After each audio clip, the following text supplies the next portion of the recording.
All right, it seems like there's a lot of numbers here, right? And I think the best way to go forward would probably be to graph something, right? Okay. So what do you think we should graph? Uh, Well, so just type df dot head again. Yeah, just open close brackets. By default, I think it says 5. Run it, right? So we have the release date, right? mhm. Maybe we can graph uh, the value of plays or something by the release date. The release date and the which one? Uh, Release date and plays, right? Or any of the other value columns. Mhm.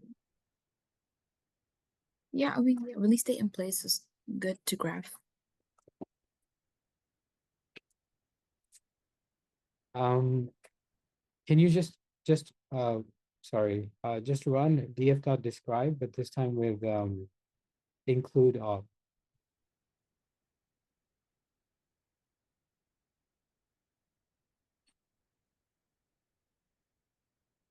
Parentheses, right? Include all? Or no? Yeah, inside the parentheses. Include and then all is in quotes. All right, Jeremy said maybe plays with reviews. Mm-hmm. All right, actually, that's a much better, I think that's a much better suggestion, right? How about we graph plays on one axis and then the reviews on the other axis, right? It's in reviews. Yeah. So hopefully what we'll see is um, the games that have gotten more reviews are played more, right? Mm-hmm. Right. So, all right. So we're going to reviews on x-axis. Okay. So we're going to create our first graph. Um, so for now, we're not going to use any special library for that. We're just going to use what's available in Pandas. So I want you to open this link if possible, Lizeth. I'm going to paste it in the chat. Okay, I opened it. Right. So this is the documentation for um, so we've looked at many functions right now, right? We've looked at dot describe, dot info, uh, dot drop duplicates, right? So many things. This is one where you can what you where you can what you can use to plot things. Okay. So ultimately we're going to be writing df dot plot. All right. And if you just look at the parameters here, right, it expects a few things. First of all, the data, right? What is the data that we're asking it? Uh, what is the x-axis? What is the y-axis, right? And then the kind of graph, right? So does anyone recognize any of these kinds of graphs? Yes, histogram. Okay. Anything else? Does anyone else recognize any other types of graphs? Line graph. Okay. Uh, Pie chart. Great. What about bar chart? Anyone? Scatter. Great. All right. So we know a bunch of types of graphs. That's great. The question for you now is, um, which graph would be appropriate to plot plays versus reviews, right? So plays on one axis and reviews on the other axis. We know that they are both numbers, right? Floats. So what sort of graph might be appropriate for that? Let's try let's try something and we can always change the graph later, okay? So Elizabeth, why don't you go back to the Jupyter notebook? And so we want to plot, um, in this case, we're plotting reviews and plays, right? So we only want to see those columns, right? So what we're going to do is only focus on those columns. Do you remember the syntax for how we focus in on one column? df, open square brackets, and the name, sorry, Yeah. open square brackets. There's no dot, no dot. Oh, Right, plays, right? So that's how we focus on one column, right? But in this case, we want to focus on two, which is plays and reviews, right? So just write reviews as well.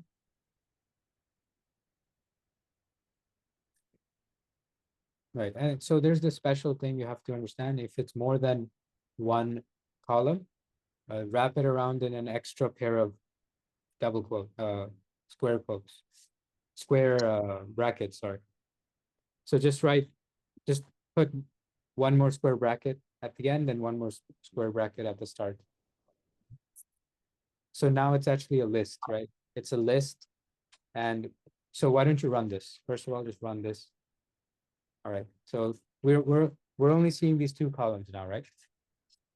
Oh, I don't think we got the correct I column. think it's ratings, right? Would it be Oh, ratings? what did Jeremy tell us? Reviews, plays versus Jeremy, did you mean ratings? Because the reviews thing is the actual review, right? All right. Yeah. Yeah, he meant rating. So let's copy rating.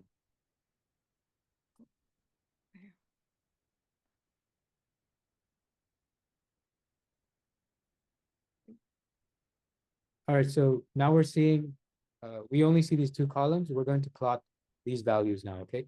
So just write, just with everything, if you want, you can copy that same thing or you can continue with that function. Over here, just write dot plot.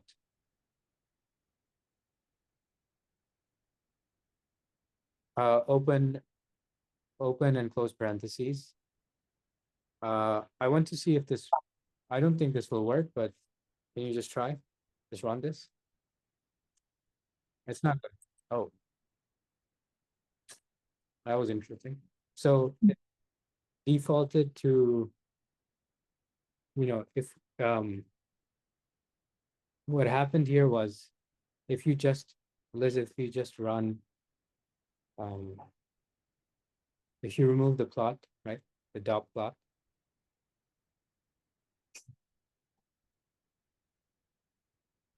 just remove, yeah, run this. The scale is very off because the plays are in the thousands, but the rating is only up to 5, right? So that's why one of them is very large and one of them is very small, right?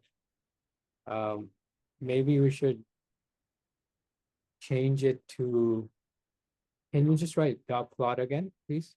And in now in the parentheses, write kind equals scatter, and scatter is in quotes.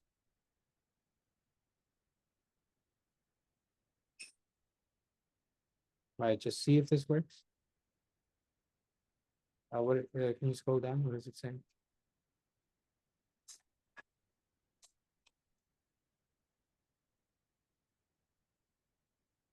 Okay.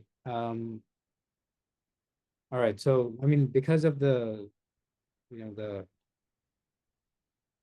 the two columns we chose, can you scroll down a little bit? I just want to see. So on the bottom, should it be flipped? Should ratings be? Can you flip it, please? Yeah. Just trying to understand this plot. So in the x-axis, put rating, and then in the y-axis, put plays. Plays is on X. Yeah, plays. I mean, this is what the plot looks like right now, where plays is on X.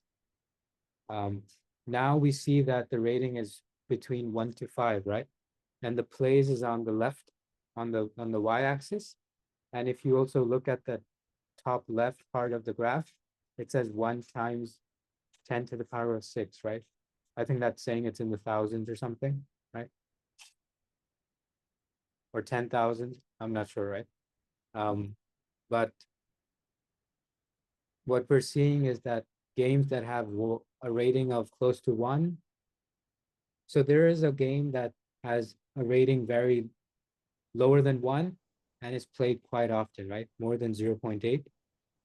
But, and there's a bunch of games that are not played at all that have ratings, good ratings across, right? Ranging from 2 to 5, right? Um, can you sort of hover your arrow around that line that's created, Lizzie? You know, yeah, this line.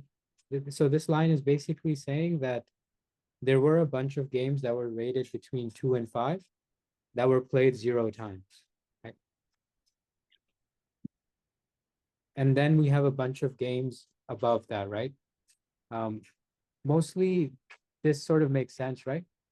We see a lot of points on the top right of the graph, right?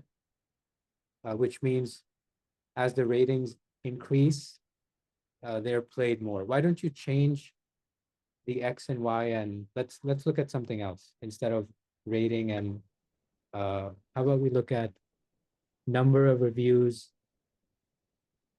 and rating? Why not? Right. Maybe as the reviews increase, um, so just change plays here.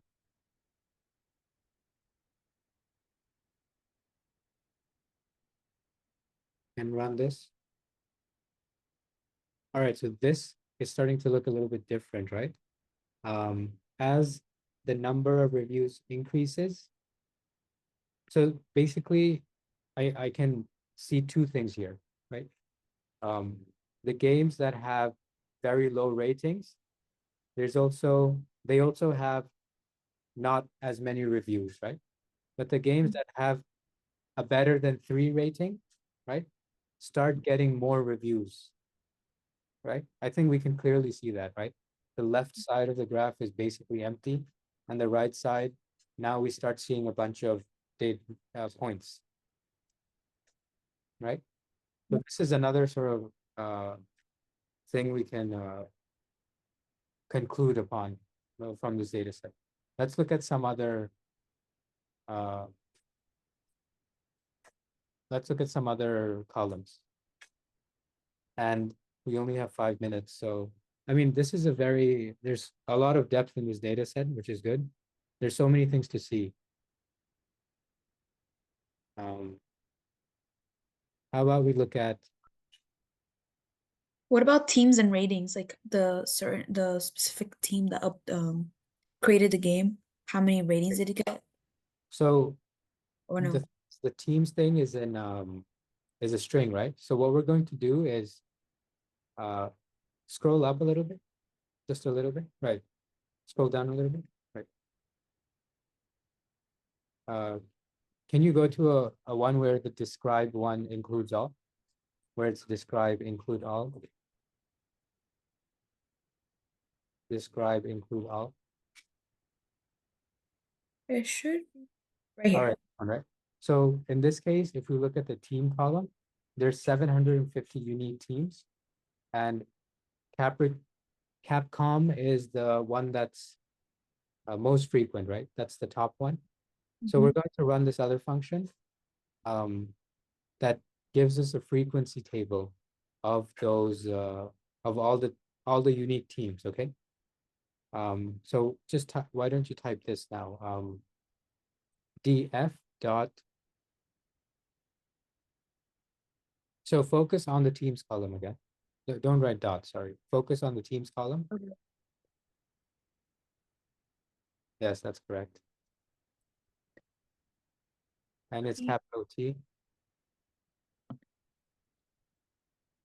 Close bracket. Close. Yeah. And then write dot value underscore counts.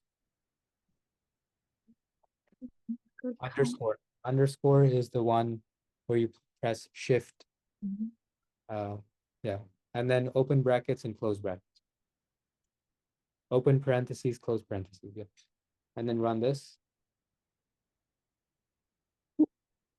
Is it called Teams? Team. It's team. It's team. Right. Teams. There you go. All right. So here we just see a frequency table, right? Of the teams, right? And Mm-hmm. how many times they were sort of they were mentioned, right? So Mm-hmm. as we saw, the team Capcom is mentioned most. You know what would be good for us to do is to process this further and divide them up because right now they're all grouped together. Yeah. So it's only looking at it in groups. But maybe I suppose Nintendo is probably the one that has the most because it's collaborating with a lot of people, right? Mm-hmm. Yes. Um, but so this is another important function I want you to know. Value counts. It gives you the frequency of different values and their occurrence, right? And why don't you assign this whole chart now, the value counts thing, to a variable? Assign it to a variable. Uh, So the way you're going to do that is you just write the name of a variable. So go back to line 149, yes, right here. go to the start and just write any name, whatever, team, call it team or whatever, and then Mm-hmm. write equals. So now this whole, whatever you see on your screen, right? The bottom part, all of that is stored in team, the variable called team. So run this. And now, so now type team and run this. So it's the Yep. same thing, right? Mm-hmm. So let's plot this. So we're going to plot this. So write team dot plot. Sorry, I'm sort of going very quickly because we only have a minute left. There's so much to cover. Uh, whatever. Because this is a very good uh uh data set. Okay. So team dot plot and then open up your parentheses. Right, right. Write kind equals pi. I. uh, Pie chart, and it's in quotes. The pi is in quotes. All right. And this is the last thing we're going to do today. So just run this. Oh, Whoa. this is really bad because it gave us a pie chart of every single one, right? Mhm. We're going to only uh, uh, plot the first five, okay? So for Mhm. that, we're going to use a method called slicing. Mhm. Uh, right after value counts, sorry, if you go up, right, in line 151, right after this, just do open square brackets, uh, and then write 0, and then colon, which is the two dots up and down. No, the other thing. Yeah, and then Here. write 5, Bye. and then close bracket, and then run this and run everything again. Okay. All right, so basically what we did is we sliced the whole table. We only want to see the first 5, okay? And I mean, this is another chart. Um, I think maybe we should continue with you again on Tuesday, next Tuesday, if that's okay. I That's think fine. more to cover here. Yes.